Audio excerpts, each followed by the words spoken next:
Bismillahirrahmanirrahim. Assalamualaikum warahmatullahi wabarakatuh.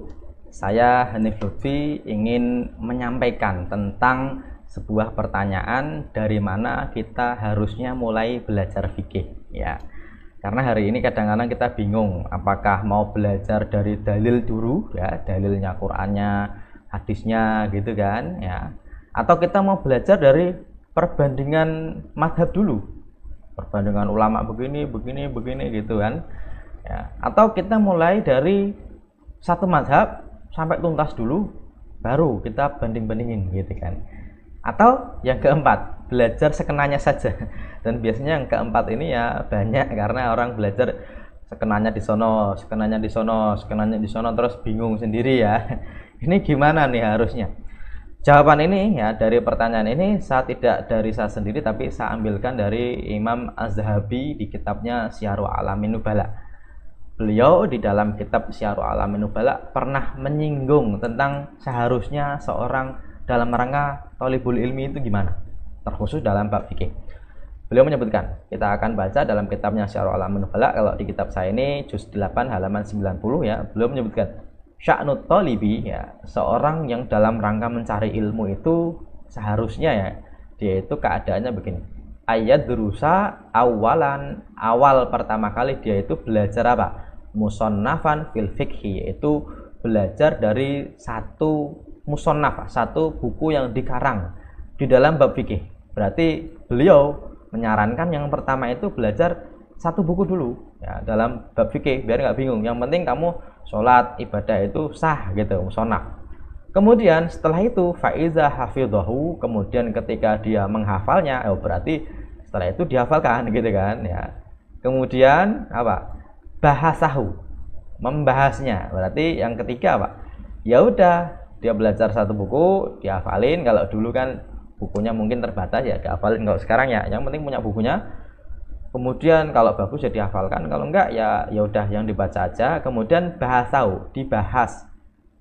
Kemudian dibahasnya dengan cara apa? Kalau dia bahas selesai, kemudian beliau memasukkan watola asyuruh, dan juga memutolaah atau menambah keilmuannya dengan melihat asyuruh. Syuruh itu jamak dari syarhun atau penjelas. Jadi satu buku dihafalkan kalau bisa, kemudian dibahas, kemudian dilihat dari syarah-syarahnya ya. Dan beliau melanjutkan, ini sebenarnya udah cukup nih. Fa in kana zakiyan, kalau dia itu kok zaki, kok pinter ya, faqihan nafsi, dan juga jiwanya itu pinter ya, faqih itu juga paham, pinter, wara'a hujajal a'immati, dan dia bisa mempelajari dan bisa memahami hujah-hujah para ulama. Jadi memahami hujah para ulama itu ternyata juga butuh sebuah ketelitian dan kecerdasan.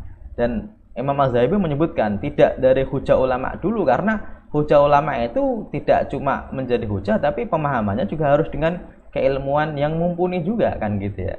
Maka beliau menyebutkan kalau dia pinter kok bisa memahami hujah para ulama, maka beliau menyebutkan fal yuraqi billah, maka dia muraqabahlah kepada Allah, yang selalu dilihat itu Allah ya. Kemudian wal yahtat lidinihi, dan berhati-hatilah di dalam agama gitu kan, jangan sampai dia keliru setelah melihat hujah-hujah para ulama. Fa inna khairat dinil wara', karena sebaik-baiknya agama adalah al-wira'i, atau wira'i itu ya tidak cuma meninggalkan yang haram tapi meninggalkan sesuatu yang tidak bermanfaat. Wa man taraka syubhati, dan siapa yang meninggalkan syubhat-syubhat ya, faqad istabra li dinihi, maka dia telah istibra atau telah membersihkan dari agamanya, wa irdihi, dan juga dari kehormatannya. Wal maksum, kata beliau, orang yang dilindungi Allah adalah man ausamahullah. Yang maksum, disebut maksum adalah orang yang dilindungi oleh Allah. Artinya apa? Kita bisa sedikit ambil kesimpulan dari Imam Az-Zahabi dari urutan orang belajar fikih itu. Yang pertama dari buku yang dikarang oleh ulama, kemudian dihafalkan, dibahas, kemudian dilihat syarah-syarahnya, kemudian diketahui dalil-dalilnya gitu kan, kalau memang dia itu orang yang zaki, orang yang pintar. Karena memahami dalil itu satu hal ya, yang mana dia butuh kepada kepintaran juga untuk memahaminya. Oke, jadi kalau ditanya dimulai dari mana kita belajar fikih ya, memang kalau kita lihat dari Imam Az-Zahabi, beliau menyarankan untuk membahas satu kitab dulu, kemudian naik kepada pembahasan yang berikutnya sampai kepada melihat hujah para ulama. Kalau melihat hujah para ulama berarti juga melihat perbedaan pendapat dari antara ulama itu. Oke, ini yang bisa saya sampaikan, kurang lebihnya saya mohon maaf. Assalamualaikum warahmatullahi wabarakatuh.